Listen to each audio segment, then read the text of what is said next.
We're back, and we're going to talk about Eugenie Bouchard.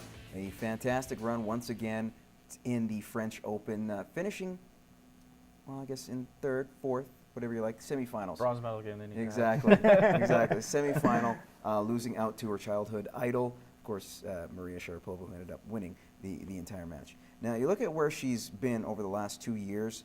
Yesterday, jumping up 4 spots from 16 to 12th in the world. Is she eventually going to win a Grand Slam title? Just the way she's progressed, and at what, age 20, 21? The sky's the limit for her, right? Well, I think that's the only reason she's going to win a major, because she's only 20 years old. And on the women's side of tennis, you know, it's not really the strongest for the men's. You got your Djokovic's and Federer's and Nadal's. Where on the women's side, you got Williams and maybe Sharapova. There's a lot of wild cards. So, yeah, I think she can win a Grand Slam. Time will only tell when she does it, though.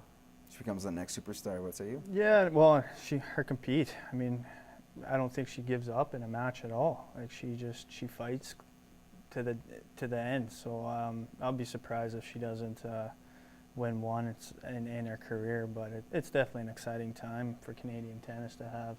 I mean, 2 of the virtually youngest prospects in tennis right now will be Canadian. So it's definitely it's exciting to watch these 2 play tennis right now.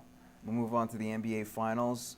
Miami Heat and LeBron James proving their critics wrong after Game 1, suffering cramps, came back and proved why he is the best player in the NBA, tying up the series at 1 apiece with 14 points in that third quarter alone, with the game high at 33. So going into this one, if you're San Antonio, it seems like they can't shut him down.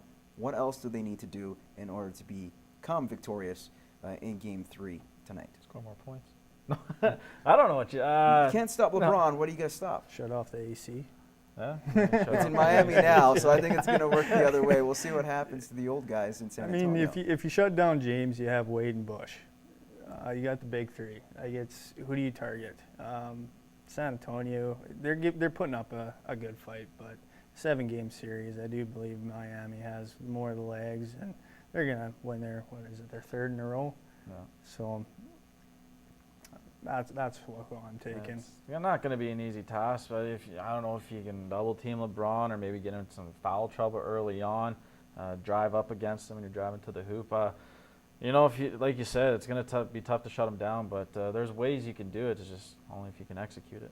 Steve Coburn is the co-owner of the horse California Chrome, which tried to contend for the Triple Crown, becoming the first horse to do it in almost 4 decades.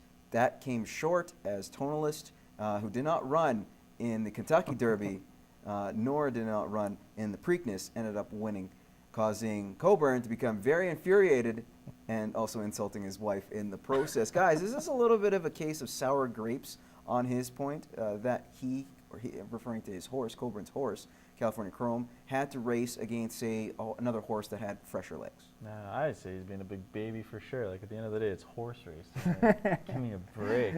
You had a horse that you bought for not that much money. You know, you train him, and you had a great story. You won 2 of the 3, so you can't complain about that. But yeah, I think he's just being a whole big baby about it. Well, he does have a legitimate argument. I mean, you're going into a potential Triple Crown status, and you're racing against fresh legs that haven't raced in any major race up to that point. So they're fresh, and I understand it. Do I see his side of it?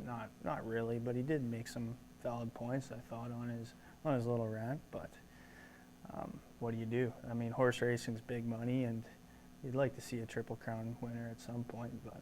But what's the difference, say, you know, in golf, the guy's got 3 majors and he's going for his 4th, and all of a sudden Tiger Woods just missed the whole entire year, comes back and wins. Like, it's almost kind of the same thing, right? Like, if you want to be the best, you're gonna have to be the best, right? So. What I think his argument is if you're gonna qualify for the Kentucky Derby, well, you enter in the Kentucky Derby. If you're gonna opt out, then you're not gonna race another 2. Okay, well, let's move on to the point when you got into golf, Matt, and we'll stick with that. U.S. Open. We have Graham Dillette, who made his first major appearance at the Masters earlier this year. Didn't go well for him. How well will he do, guys, at this year's U.S. Open? Oh, that's a tough one. I usually say you'd finish in the top 10, but if you look at the two big majors so far, the Masters and the PGA Championship, he's missed the cut in both. So, and especially being the first time at the US Open, there's obviously going to see those jitters again. He's going to have to get off to a good start, but playing at Pinehurst #2, it's not an easy course. It's a very challenging course for us. So we'll see what happens. I hope he does well. Yeah, well, at least nice thing for him, I don't think it could get much worse. I mean, the Masters, he shot an opening 80 and then followed it up with a 72. So I think he's going to get more comfortable as he's been playing some really good golf as of late, which is nice to be coming into this tournament. But for him to make the cut, I'm hoping he does, but I think he has the outside chance of making that cut. Do you guys think he'll at least have a better showing than he did at the Masters? I think so, yeah. I think he'll make the cut. What happens in the weekend, who knows? But Yeah. that should be the goal for him right now, make the cut, and, anything could happen on moving day on Saturday. And, we've seen a lot of choke artists on Sunday, like Phil Mickelson, X amount of years ago. But good luck to Dillette, and hopefully he can pull one off for Canada. Okay, we're going to leave it on that moment. When we return, we're going to have over-under next.